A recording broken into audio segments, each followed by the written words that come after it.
Tungod kay ang imong hukma, Lord God, wala kayo pagkabago sa among kinabuhi. Mapakyas man mi, Lord God, kabanan imong hukma padayon, kaya imong ipasinatid sa among matagos sa kinabuhi. Mabisan sa pagkamakasasala na mo, Lord God, imong gipakita ang imong hukma nga rikanama, Lord God. Ug tungod ni anak kino imong gihatag ang imong hukong anak, Lord.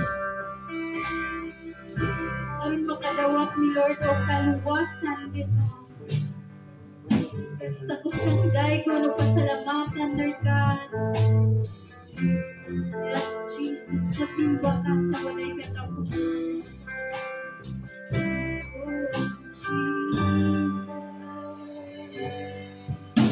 Sa tulo ko, wala mo, naginasasay mo.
Imo ang tanang